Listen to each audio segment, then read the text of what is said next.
तीसरा मुद्दा नौजवान की बेरोजगारी। देश में सबसे ज़्यादा बेरोजगारी, पहले मैं उस बात का जिक्र कर चुका हूँ। लगातार हर महीने हरियाणा में सबसे ज़्यादा बेरोजगारी का हरियाणा का आंकड़ा आता है।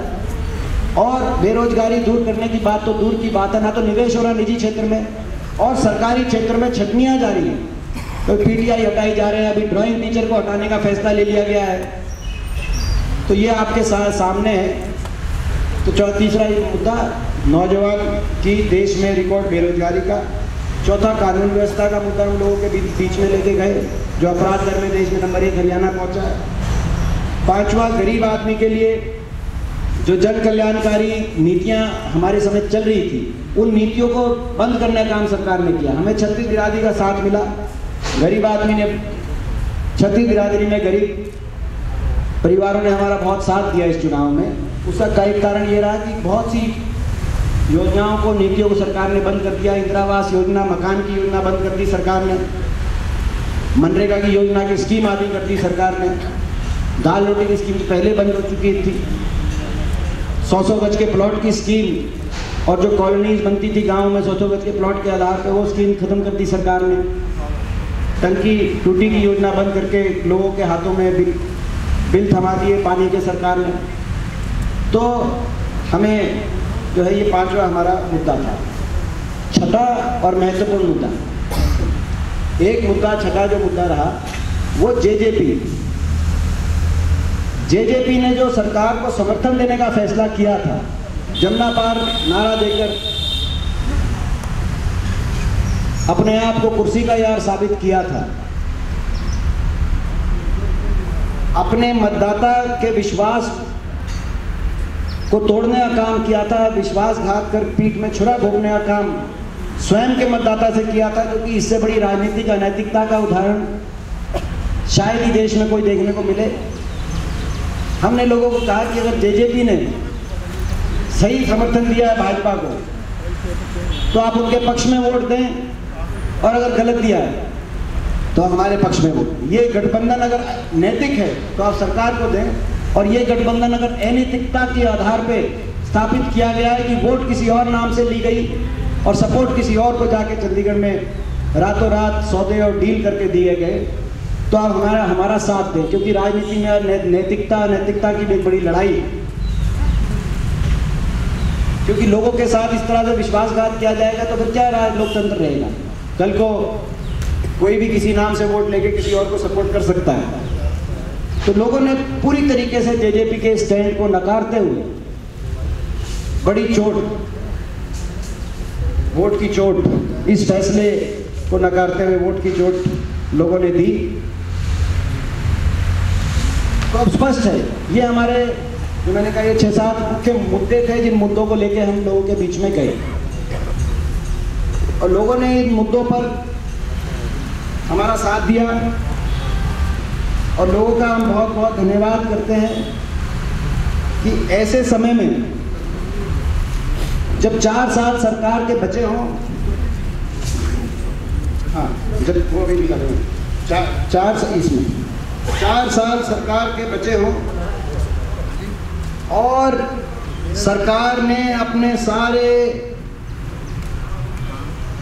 घोड़े खोलने का काम किया हो, आपके सामने लोकतंत्र को ठेस पहुंचाने में रिकॉर्ड बनाया गया, उसमें भी ये बीजेपी गठबंधन सरकार देश में नंबर 1 पे आई। इस चुनाव में हर तरीके का लोकतंत्र को ठेस पहुंचाया गया। हमारा मुकाबला भाजपा पार्टी और जेजेपी पार्टी से नहीं था, केवल इनसे तो थी हमारा, कहीं से था ही हमारा मुकाबला, मगर हमारा मुकाबला एक बड़े गठबंधन के साथ था, जिसमें BJP party, JJP party, cylinder party, शराब पार्टी, सिलेंडर बांटे गए, शराब बांटे गए, पैसा पार्टी, सूट पार्टी, सूट बांटे गए लोगों को, चीनी के कट्टे पार्टी, चीनी के कट्टे भी बांटे गए, घी की पीपी पार्टी। हमारा एक बहुत बड़े गठबंधन के साथ मुकाबला था। और सरकारी कर्मचारियों को किस प्रकार से इस चुनाव में डरा धमका कर पोस्टिंग के लिए उनकी हर तरह के जो है दबाव देके, और सरपंचों के फ़ोन भी टैप हुए, ऐसा कभी नहीं देखा गया हमने। 6 महीने क्योंकि लंबा चला, कोरोना की वजह से ये उपचुनाव इतना लंबा चलता नहीं, तो ये 6-7 महीने से जो सरपंचों के टेलीफोन भी टैप हो रहे थे, जिन पे दबाव भी दिया गया, प्रलोभन भी दिए गए। तो हर तरीके से सरकार ने अपने सारे प्रयोग किए, बेखौफ प्रयोग किए, मगर जो है फिर भी लोगों का साथ मिला। तो ऐसे में हम लोगों का बहुत धन्यवाद करते हैं। और इसके अब आने वाले समय में इस चुनाव का हरियाणा की राजनीति पे बड़ा प्रभाव रहेगा, ऐसा हमारा मानना है। हमारा ये मानना है, ये तो हमारे मुद्दे हो गए, सारे चुनाव का नतीजा हो गया। आने वाले समय के लिए मैं थोड़ी 2 मिनट आपने क्या प्रभाव रहेगा, फिर आप लोग अपने प्रश्न पूछ सकते हैं।